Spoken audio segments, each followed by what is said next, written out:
everybody, and welcome to this week's edition of Riding the Storm Out. My name is Paul Blair, and I'm alongside my good friend Dan Fisher. And we are the pastors of Fairview Baptist Church in Edmond, Oklahoma. Dan and I were forced into doing a podcast. We would go home, and every night we would vent to our wives when watching the news. I wanted to throw my shoe at the television every night. My wife got tired of hearing about it, so she said, "Why don't you go vent to somebody else?" And hence, here we are, talking about all the issues on planet Earth, not only from a political perspective, but from a biblical point of view, as ministers of the gospel. Me for 21 years, you for 37 years. Oh, good grief, means you are much, much older than I am. I am much older. And you look it with every... Actually, it's 46 years. 46 years of ministry? From the time I started preaching. I started preaching at 16, and I turned 62 last week. Well, it's kind of like my married life. I told my wife, we've been married for 32 years, and she said, yeah, and 25 of them have been happy. So out it was 25? Out of your 46 years of marriage, that's a higher number than I would have thought she would have said. Been good years. You know, here's the deal on this program. We're saving marriages and TVs. Yeah, across the country. Because I would shoot my television, and my wife would shoot me. Well, buddy, I know you and I began last time. We started to talk about Afghanistan, but we never really got into the depth of Afghanistan. No, we were kind of setting the stage, and we talked about it a little bit, but you know, I really believe that all of this has, we're seeing a cross-section as lines of prophecy, biblical worldview, politics, the sinfulness of man are all kind of merging at this point. And we are able to bring some perspectives to these issues that perhaps a lot of people couldn't speak with any authority from. I personally believe that the things that we're seeing are an intentional effort to diminish the influence of a strong America in the country. We know that when Obama was elected president, first thing he did was travel the world and apologize for America. It's like, really? We're apologizing for... Well, and he said we're not a Christian country, too. Well, and if not for America, France would be speaking German right now. That's exactly the entire Far East would be under Japanese control. We might be. Yeah, we might be, exactly. So America may not be perfect. We've done an awful lot of good stuff out there. And we have been I'm going to say it. We're the good guy with the muscles on the block. Well, there's always been the Soviet Union, and now Russia, whatever role they're playing. Then you've got communist China, which is obviously a dominant military presence on planet Earth. The only big guy with the authority to serve as a counterpunch or a countermeasure to that evil has been the United States of America. And then after 4 years of President Trump, and as we said last time, folks, don't call me a bias towards Trump. I was not a Trump fan at all in 2015. I didn't even watch his television show. I was a Ted Cruz supporter. After Trump got elected, I was pleasantly surprised by the majority of his policies. Not all of them, but the majority of his policies. And he did an awful lot of good. And he was a guy that loved America and worked to make sure America was good on the world scene. Now, I'm amazed at how quickly we've eroded. And quite frankly, what we've done in Afghanistan, it has accelerated the loss of reputation and trust faster than I thought possible. But I'll tell you, Paul, I do believe that there are people around the world that kind of get it. And I think it's important that we say this. And in the future, I think we ought to do some programs on how divided America is and what are the solutions. Because we're irreconcilably divided. I agree. I think we need to understand that the majority of Americans don't agree with what's going on here. This is, what we're seeing is not America. What we're seeing is the left side of America that, in my opinion, is really not America. It's some kind of hybrid Marxism or something. The majority of people don't like what's going on. I don't even know. This is just my personal opinion, and people listening may start sending us bad emails and letters, but I don't even believe Biden was elected as president of the United States personally. Absolutely. So I don't even think that the majority of people were heard from in the election. But even if they were, I do not believe that what he's doing reflects the majority. And, of course, the polls are showing that clearly. Even Democrats, who I didn't think were capable of rational thought, are actually backing off and saying, oh, my gosh. So this is a bad day for America, but I don't think it reflects who we really are, especially 25 or 26 of the states out of the 50. Let me touch on something here about Afghanistan, and we can talk some more about it. You know, I'm constantly asking, I bet you are too, where does all of this fit into Bible prophecy? And that's always a tough question to answer, because it's hard to know just exactly how these things are going to play out. You and I are both students of the Bible. Obviously, one of the subjects in Scripture is eschatology. Right. A big part of the Bible is prophetic. Right. A lot of it's been fulfilled, but there's still much that has not been. And I don't know where we are on God's prophetic timetable.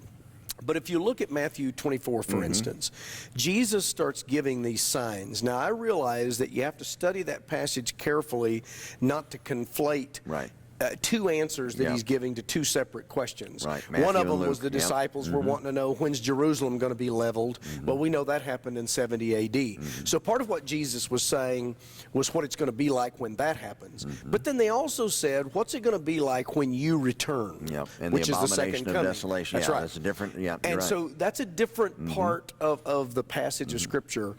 What always helps me is that he starts talking about all of these signs, you know, wars, rumors of wars, pestilence, earthquakes, and all this.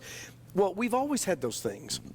But then he starts talking about how they would be from rare places where they hadn't normally been, and the converging lines. And I think what we're seeing here is a convergence. Now, whether or not we're right on the cusp of the Lord returning, I don't know. But I tell you what we are on the cusp of. I think we're on the cusp of the demise of America as we know it. In fact, I think the America that you and I have studied and love, I think that America's gone for almost half of the states. Well, you know, you mentioned how divided we were, and you think about it. In 1776, 99% of the 3 million citizens in the 13 colonies were Protestant. So we may have had some varying views on this and that, but by and large, we had an overall biblical worldview, and we were unified. Now we aren't even moderately right, moderately left. We are very conservative, patriotic Americans and very left. Christians, and very left Marxists, atheists, socialists. You've got those of us that want to see the murder of children ended altogether because it is a life. And then you've got others that want to allow people to murder a child up until 30 days after it's born, letting you have every child. So we aren't even close. We are in two different worlds. And I don't believe that you can answer the philosophical or spiritual questions of those two groups with the same government. No. You just can't do it. And so let's get to Afghanistan, because I think what we're seeing in Afghanistan is a perfect example of the dividing line in America, because I think a big portion of us would have handled this in a completely different way than what's going on, given that we probably agree we stayed in Afghanistan too long and probably should have pulled out. Although I'm not sure we should have completely pulled out. Well, see, the thing about it is, we invested it was deemed at the time, whether it was right or wrong, it was deemed at the time that in 2001, after the bombing, after the World Trade Centers were attacked, that was a hotbed that helped allow that attack to be carried out. So we went in and drove the Taliban out. Now, we've been there for 20 years. Of course, went into Iraq. Not sure all the reasons behind that. Whatever, it was done. We had a lot of blood and treasure invested. Over there. Now, I am a fan of Thomas Jefferson. I'm a fan of the idea that we're not trying to be the world's policeman. But the reality is, I think that Jefferson would probably agree more with this thought. The world's a smaller place now. Of course it is. It used to take 7 weeks to sail from Great Britain to North America. Well, now you can, travel the world in a very short period of time. You can send intercontinental ballistic missiles. There's all sorts of threats out there. I mean, exactly. And cyber attacks. Quite frankly, leaving a presence, a military base in Afghanistan just as a outer layer of protection against the growth of communist China or other threats or over the there. Taliban. Just makes sense. Yes. Or the Checking Taliban. Exactly. Because I guarantee you that those Afghanis who don't want the Yep. Taliban Yep. would much prefer that there was some military Yep. presence, even if it was just at Bagram and that's it. It would have, because notice now what's Yep. happening with us being gone. And you know, a lot of people make a big deal. You mentioned Thomas Jefferson. They make a big deal about the fact that there was a Koran in his library. Well, the reason is because he was fighting the Barbary pirates, Yep. which were nothing more than the Muslims. Taliban Yep. of our That's day right. and Muslim jihadists. He wanted to know his enemy. That's right. So he wanted to know what do these people believe and what Yep. motivates them. So these people have been the way they are Yep. for centuries. Yep. And I believe that although we shouldn't be all over the world, if we care about liberty and if we care about stopping this gross wickedness, because right now the Taliban are going door to door and they are murdering individuals. See the guy hanging from the helicopter the other Well, day. yeah. Well, Chad Robichaux, who is the head of Mighty Oaks, Yep. he said that, and he said, I can only tell little pieces because, you know, right now they're just trying to get people out and they're trying to save people's lives of the operatives that are there. But he said at Kabul at the airport, there were fathers shooting their daughters in the head so that they wouldn't fall into the hands of the Taliban. And, you know, we've seen these pictures of babies being thrown up to American soldiers, but what we haven't seen is that they couldn't catch them all Yep. or they couldn't throw them all high enough. I'm being told that Yep. there are dead babies hanging in that Constantine wire. They got caught up in the wire, and then as they tried to free themselves, It cut them up and they bled to death. Yep. Now you Yep. think about the evil that's going on Yep. and what the Taliban historically Yep. does Yep. to their enemies, especially to Christians.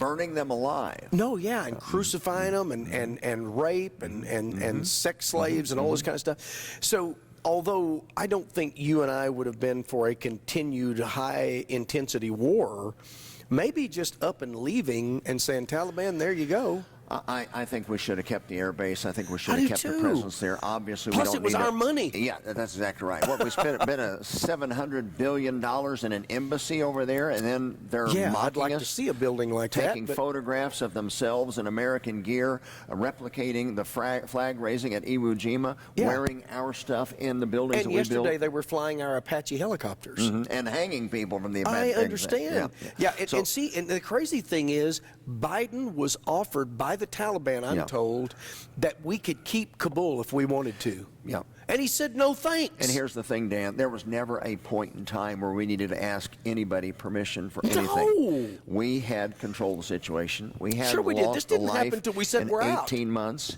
If we wanted to pull back some of our presence, we could have done it in a much better organized way. There wasn't the need for one life to be lost. No, of course there not. shouldn't be the need of one Afghani to be going to bed at night in fear that they're going to wake up and be burnt alive or crucified or hung tomorrow. Yeah. This could not have been bungled this badly by accident. Oh, no, this you is could on have purpose. had a room full of monkeys pounding on a keyboard And get so they it could right come up- more than these guys do. Exactly. This thing was a complete disaster. Well, and go ahead. well, I'm sorry. Well, you know, Biden keeps saying that this was not an arbitrary date, but just a few days ago he was said an it was an arbitrary, arbitrary date, and it was set by the Taliban. And then, of course, he tries to pitch it onto Trump and said, well, Trump had us set to leave out of there in May. Well, only if the conditions on the ground allowed it. Yep. And Trump has been asked on multiple occasions over the last few days, if you had this situation, you were the president, is this what you were going to do with your, quote, agreement? And I heard him today say, no, I was going to bomb the H out of them if they did this kind of stuff. They knew. That's the only way you can deal with that That's the mindset. only way. It's sad, but that's just the way Now, it is. here's the thing. We could, if we wanted to withdraw, I mean, any fourth grader could have handled it better. If we I'd say wanted to first grader, withdraw but go and ahead. maintain control, we would have kept our air superiority. We'd have kept Of the military course. in place. We could have taken months we could have taken a year if we wanted to go through the entire country, vet anybody that was worthy of leaving the country, Yeah. or as far as coming Sure. to the United States, or facilitate them to go to some other country. We could have darn well made sure that all of our people were out of there Yeah. without rushing to the airport and seeing people hanging on airplanes. There is absolutely no, and I almost forgot, leaving behind $85 to $90 billion worth of war material. Yeah, state of the and art. cash. Yeah. And see, so for me, this is a stark, terrible lesson in the difference in the left-leaning people in America and the rest of us who are conservatives, and many of us, of course, Christians. These guys, I think, just hate America as it historically has been. They want America brought down to size. Yep. Obama was doing the same Yep. thing. He just wasn't quite as stupid as President Biden is. But they want to bring America down to size. They do things like this, I think, to make us look bad. Plus, I think they work under this naive belief that they can trust the Taliban. The press secretary, Psaki, was saying that we've got leverage on these guys. Biden said they've made assurances. You're going to trust a terrorist? And by the way, when Psaki was asked what is the leverage, this great bit of leverage, you know what she said? What's that? We can control whether or not they enter the global marketplace. You think that those 6th century... Most of these people were crapping in a cave last week. They don't care about the global they're marketplace. 6th and 7th century in their minds using modern weaponry. They don't care about the marketplace. They're doing drugs like crazy, and I mean by doing drugs is they're selling it to the world. Yeah. Well, you know what? Here's what you talked about prophecy a while ago. I do think that this is a part of it. We do know. You read Daniel 2, Daniel 7, Daniel 9. You read Revelation 17. We know that during the time that we call the Great Tribulation, you talked about a little while ago with Matthew 24. And of course, it talks about these are the beginning of sorrows. These are some of the signs that will give evidence that it's coming close. Now, ladies and gentlemen, I don't know where you are eschatologically. Dan and I are both convinced that the rapture is going to come first. Yeah. We don't conflate Israel and the church. We believe the bride of Christ, the body of Christ, can be taken out, and then the focus is going to be on Israel again. So when you look at eschatological, long-term biblical prophecy, the center of the world is Jerusalem and not Washington, D.C. No, of course. But we see the presence of Israel back in the land. We see Jerusalem being a cup of trembling. We see a number of signs that indicate that it's getting very, very late in the game. Yeah. But you talked about Afghanistan a while ago. There are a couple of things I think this does really point to. Is one, Afghanistan, I believe, will play a role in that Ezekiel 38 and 39 battle. Oh, I do too. So as you see things, it's interesting to watch how Afghanistan aligns with Iran and Turkey and some of the countries over there. That's exactly and then second right. thing was we know that in the last days, according to Daniel 2, 7, Revelation 17, there's going to be a push for global government and global, so what I believe is global socialism. Yeah. And you've got people inside the American government Right that now, are especially. fans of global huge, socialism. huge. And that's why they don't want, Barack Obama is one of them, they don't want to make America great again. No, because that you slows that process down. They don't want you to be an Oklahoman or an American. They want you to be a global citizen. No, that's exactly right. And this embarrassment in Afghanistan just diminishes our credibility and respect on the world stage, and it's another effort towards dumbing down, diminishing down the influence and rightness of America to integrate us into the global good. Yeah. Well, I just read an article this morning where 90 retired generals and admirals are asking for the resignation of Defense Secretary Lloyd Austin and the Chairman of the Joint Chiefs of Staff, Mark is it Miley or Milley? Yeah, I'm not sure. It ought to be, if it's not pronounced Millie, it ought to be. Yeah, Milley. So, Willie, it ought to be Vanilli, Mildred. Vanilli, or But these guys get it, and I do believe that what is happening in America, if we don't wake up, the hammer's going to drop on us, Paul. We somehow think that we're different, that we're special, and that we can get away with this stuff. We can't get away with it. God has always judged even his own people, i.e. Israel. Mm-hmm. He judged them harshly. I believe the only thing America deserves is judgment. And I think Americans need to begin to pray that God would somehow show mercy and give us some grace. And I think it's time for Americans to begin to think and to rethink who we are, because the world that you and I grew up in, Paul, I believe is forever gone. If there ever was a Norman Rockwell American, I'm not even sure that there was. I grew up in one, but I think it was a bubble. Yeah. But if there ever was one, it's gone now. It is gone. And I think it's time for Americans to begin to, and especially American Christians, to begin to realize that that America is gone. You know, something we've got to be thinking about, Dan. We can talk about it in future episodes, but we got to talk about real answers. Yeah, and not we these do. Fairy We've got to tale talk about answers. them. But here, I was in a meeting just a few months ago, and actually just a few weeks ago, about a month ago, with some very knowledgeable people that are in the know. And one of these gentlemen was an expert on communist China. Yeah. And he literally said that the communist Chinese game plan is, within 10 years, that America will be the heartland for China agriculturally, that we will be basically producing their food, and that Christians will be in camps having their organs harvested. Now we know that we know that's going on with some of the Islamic community that's inside China today. Yeah. But that is actually, now this is a guy that's an expert on communist China. That is what the ideal goal is for the Chinese. Now, if we think that we're going to take back Washington, D.C. in 2024, we've got to recognize that we are very divided as a people. Yeah, we're not like we once were. No. We have a good portion, I'd say maybe as many as 25% of the citizens of America, products of this Marxist school system we have now, that want America to fail. That they believe global governance is they the think answer. we're bad and that Marxism is the answer. They're going to drum up hype about COVID, and COVID, this should have been no different of a year virus-wise than any other year. Programs on that. They're going to use climate hoax to try to paralyze us with fear and get us to concede power to a global governance.